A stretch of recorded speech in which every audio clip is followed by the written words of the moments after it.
ವಾಣಿಜ್ಯ ನಗರಿ ಹುಬ್ಬಳ್ಳಿಗೆ ಕೇಂದ್ರ ಗೃಹ ಸಚಿವರಾದಂಥ ಅಮಿತ್ ಶಾ ಅವರು ಬರ್ತಾ ಇದ್ದಾರೆ. 1.5 ವರ್ಷದ ನಂತರ ಹುಬ್ಬಳ್ಳಿಗೆ ಆಗಮಿಸ್ತಿರೋದು ವಿಶೇಷ ಅಂತ ಹೇಳ್ಬೋದು.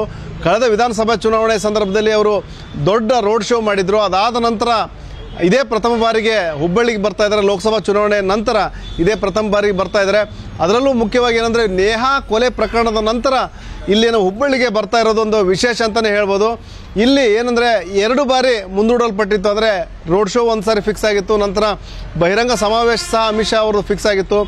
ಆದರೆ ಅನಿವಾರ್ಯ ಕಾರಣಗಳಿಂದ ನಡೆದಿರಲಿಲ್ಲ. ಅದಾದ ನಂತರ ಏನಂದರೆ ಯಾವಾಗ ನೇಹಾ ಕೊಲೆ ಪ್ರಕರಣ ನಡೀತು ಅದಾದ ನಂತರ ಅಮಿತ್ ಶಾ ಅವರ TP ಸಹ ಫಿಕ್ಸ್ ಆಗಿದೆ. ಇವತ್ತು ಅಮಿತ್ ಶಾ ಅವರು ಹುಬ್ಬಳ್ಳಿಗೆ ಬರ್ತಾ ಇದ್ದಾರೆ. ನೆಹರು ಮೈದಾನದಲ್ಲಿ ಒಂದು ಬೃಹತ್ ಸಮಾವೇಶ ಆಯೋಜನೆ ಮಾಡಲಾಗಿದೆ. ಸಾವಿರಾರು ಜನ ಈ ಒಂದು ಸಮಾವೇಶದಲ್ಲಿ ಭಾಗಿಯಾಗ್ತಾ ಇದ್ದಾರೆ. ಕೇಂದ್ರ ಅಮಿತ್ ಶಾ ಜೊತೆ ಹಲವಾರು ರಾಜ್ಯ ಮಟ್ಟ ಮತ್ತು ರಾಷ್ಟ್ರೀಯ ಮಟ್ಟದ ನಾಯಕರು ಸಹ ಭಾಗಿಯಾಗ್ತಾ ಇದ್ದಾರೆ. ಇಲ್ಲಿ ಏನಂದರೆ ಧಾರವಾಡ ಲೋಕಸಭಾ ಕ್ಷೇತ್ರದ ಅಭ್ಯರ್ಥಿ ಪ್ರಹ್ಲಾದ್ ಜೋಶಿ ಪರ ಇವತ್ತು ಅಮಿತ್ ಶಾ ಅವರು ಪ್ರಚಾರ ಮಾಡುವವರಿದ್ದಾರೆ. ಇಲ್ಲಿ ಏನಂದರೆ ಉತ್ತರ ಕರ್ನಾಟಕದ ಹೆಬ್ಬಾಗಿಲು ಮತ್ತು ಗಂಡು ಮೆಟ್ಟಿದ ನಾಡು ಹುಬ್ಬಳ್ಳಿ ಅನ್ನೋ ಒಂದು ಖ್ಯಾತಿ ಇದೆ. ಇಲ್ಲಿ ಒಂದು ಪ್ರಚಾರ ಮಾಡುವ ಮೂಲಕ ಸುತ್ತಮುತ್ತ ಜಿಲ್ಲೆಗಳಿಗೂ ಸಹ ಒಂದಷ್ಟು ಹೆಲ್ಪ್ ಆಗುತ್ತೆ. ಅಂದರೆ ಆ ಸುತ್ತಮುತ್ತ ಕ್ಷೇತ್ರಗಳಿಗೂ ಸಹ ಒಂದಷ್ಟು ನೆರವಾಗುತ್ತೆ ಅನ್ನೋ ಒಂದು ಲೆಕ್ಕಾಚಾರ ಅವ್ರದ್ದಾಗಿದೆ. ಇದೆಲ್ಲಕ್ಕೂ ಮುಖ್ಯವಾಗಿ ಏನಂದರೆ ಇಲ್ಲಿ ಹುಬ್ಬಳ್ಳಿಯಲ್ಲಿ ನೇಹಾ ಕೊಲೆ ಪ್ರಕರಣ ನಡೆದಿದೆ. ಹಾಗಾಗಿ ಎಲ್ಲವೂ ಅಂದರೆ BJP ಕೇಂದ್ರೀಕೃತ ಕಾರ್ಯಕ್ರಮಗಳು ಸಹ ಇಲ್ಲಿಯೇ ನಡೀತಾ ಇದ್ದಾವೆ. JP ನಡ್ಡಾ ಅವರು ಸಹ ಅವರ ನಿವಾಸಕ್ಕೆ ಭೇಟಿ ಕೊಟ್ಟಿದ್ದರು, ಬಹಿರಂಗ ಸಭೆಯಲ್ಲಿ ಭಾಗವಹಿಸಿದ್ರು. ವಿರೋಧ ಪಕ್ಷದ ನಾಯಕರು ಇರ್ಬೋದು, ಹಲವಾರು ರೀತಿಯ ನಾಯಕರು ಇಲ್ಲಿ ಬಂದು ಅವರ ನೇಹಾ ನಿವಾಸಕ್ಕೆ ಭೇಟಿ ಕೊಟ್ಟು ಸಾಂತ್ವನ ಹೇಳೋ ಜೊತೆಗೆ ಏನಂದರೆ ಇಲ್ಲಿ ಪ್ರಚಾರ ಕಾರ್ಯಕ್ರಮಗಳಲ್ಲಿ ತೊಡ್ಕೊಂಡಿದ್ದಾರೆ. ಇದೀಗ ಅಮಿತ್ ಶಾ ಅವರು ಸಹ ಬರ್ತಾ ಇದ್ದಾರೆ. ಇಲ್ಲಿ ಅಮಿತ್ ಶಾ ಅವರು ಅವರ ನಿವಾಸಕ್ಕೆ ಹೋಗೋದು ಡೌಟ್. ಯಾಕೆಂದರೆ ಭದ್ರತೆ ಇತ್ಯಾದಿಗಳ ಕಾರಣದಿಂದಾಗಿ ನೇಹಾ ಅವರ ನಿವಾಸ ನಿರಂಜನ್ ಹಿರೇಮಠ್ ಮತ್ತು ಗೀತಾ ಅವ್ರ ದಂಪತಿಗಳಿದ್ದಾರೆ, ಅವ್ರ ನಿವಾಸಕ್ಕೆ ಭೇಟಿ ಕೊಡೋದು ಸಾಧ್ಯತೆನ ಈಗಾಗಲೇ ಮುಖಂಡರು ತಳ್ಳಿ ಹಾಕಿದ್ದಾರೆ. ಏನಾದರೂ ನೇಹಾ ಪೋಷಕರು ಏನಾದರೂ ಅಮಿತ್ ಶಾ ಅವರನ್ನು ಭೇಟಿ ಮಾಡಲು ಇಚ್ಛಿಸಿದಲ್ಲಿ, ಒಪ್ಪಿಗೆ ಸೂಚಿಸಿದಲ್ಲಿ ಅವ್ರನ್ನ ಅಮಿತ್ ಶಾ ಅವರು ಇದ್ದ ಕಡೆನೇ ಕರ್ಕೊಂಡು ಹೋಗ್ತೀವಿ, ಭೇಟಿ ಮಾಡಿಸ್ತೇವೆ ಅನ್ನೊಂದು ಮಾತನ್ನು BJP ಮುಖಂಡರು ಹೇಳಿದ್ದಾರೆ. ಹಾಗಾಗಿ ಇಲ್ಲಿ ಏನಂದರೆ ನೇಹಾ ನಿವಾಸಕ್ಕೆ ಅಮಿತ್ ಶಾ ಹೋಗೋದು ಡೌಟ್. ಆದರೆ ನೇಹಾ ಪೋಷಕರೇ ಅಮಿತ್ ಶಾ ಅವ್ರನ್ನ ಭೇಟಿಯಾಗುವಂಥ ಎಲ್ಲ ಸಾಧ್ಯತೆಗಳಿದ್ದಾವೆ.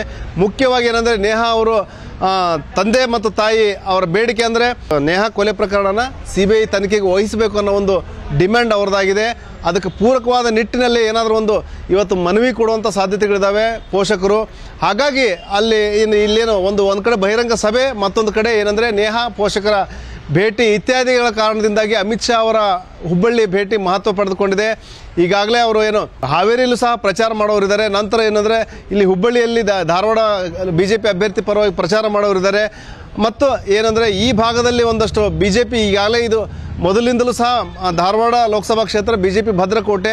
ಇದರ ಸುತ್ತಮುತ್ತ ಅಂದರೆ ಈ ಉತ್ತರ ಕರ್ನಾಟಕದಲ್ಲೂ ಸಹ ಏನಂದರೆ ಬಹುತೇಕ ಎಲ್ಲ ಕ್ಷೇತ್ರಗಳಲ್ಲೂ ಸಹ ಏನಂದರೆ BJP ಗೆದ್ದಿತ್ತು. ಹಾಗಾಗಿ ಈ ಬಾರಿಯೂ ಸಹ ಅದೊಂದು ದೊಡ್ಡ ಮಟ್ಟದಲ್ಲಿ ಅದೇ ಒಂದು ಟೆಂಪೋ ಮೇಂಟೈನ್ ಮಾಡಬೇಕು ಮತ್ತು ಅಷ್ಟೇ ಪ್ರಮಾಣದಲ್ಲಿ 14 ಸೀಟುಗಳನ್ನು ಗೆಲ್ಲಬೇಕು ಅನ್ನೋ ಒಂದು ಲೆಕ್ಕಾಚಾರದಲ್ಲಿ ಇರೋದ್ರಿಂದಾಗಿ ಅಮಿತ್ ಶಾ ಅವರ ಭೇಟಿ ಇಲ್ಲಿ ಮಹತ್ವ ಪಡೆದುಕೊಂಡಿದೆ. ಮತ್ತು ಇಲ್ಲಿ ಅಮಿತ್ ಶಾ ಅವರು ಇಲ್ಲಿ ಚುನಾವಣಾ ಪ್ರಚಾರ ಮಾಡೋದ್ರ ಜೊತೆಗೆ ಒಂದು ತಮ್ಮದಾದ ರಣತಂತ್ರವನ್ನು ರೂಪಿಸಿ ಇಲ್ಲಿ ನಾಯಕರಿಗೆ ಒಂದಷ್ಟು ಸಲಹೆ ಸೂಚನೆಗಳು ಕೊಡೋರಿದ್ದಾರೆ, ಅದನ್ನು ಸಹ ಮಾಡೋರಿದ್ದಾರೆ. ಹಾಗಾಗಿ ಈಗೇನು ಅಮಿತ್ ಶಾ ಬರಲಿಕ್ಕೆ ಕ್ಷಣಗಣನೆ ಆರಂಭಗೊಂಡಿದೆ. ಮತ್ತೊಂದು ಕಡೆ ಏನಂದರೆ ಕಾರ್ಯಕರ್ತರು ಸಹ ಒಂದಷ್ಟು ಹುಮ್ಮಸ್ಸಿನಿಂದ ಕಾಯ್ತಾ ಇದ್ದಾರೆ. ಈ ಅಮಿತ್ ಶಾ ಭೇಟಿ ಏನಂದರೆ ಒಂದಷ್ಟು ಕಾರ್ಯಕರ್ತರು ಮುಖಂಡರಲ್ಲಿ ಒಂದಷ್ಟು ಬೂಸ್ಟ್ ಸಿಗುತ್ತೆ ಮತ್ತು ಚುನಾವಣಾ ಕಾರ್ಯಕ್ಕೆ ಒಂದಷ್ಟು ಪ್ರೇರೇಪಣೆ ಸಿಗುತ್ತೆ ಮತ್ತು ಹೆಚ್ಚು ಸಕ್ರಿಯವಾಗಿ ಪಾಲ್ಗೊಳ್ಳಲಿಕ್ಕೆ ಒಂದು ಅವಕಾಶ ಸಿಗುತ್ತೆ ಅನ್ನೋ ಒಂದು ಹಿನ್ನೆಲೆಯಲ್ಲಿ ಅಮಿತ್ ಶಾ ಬರುವಿಕೆಗಾಗಿ ಎಲ್ಲರೂ ಸಹ ಕಾಯ್ತಾ ಇದ್ದಾರೆ.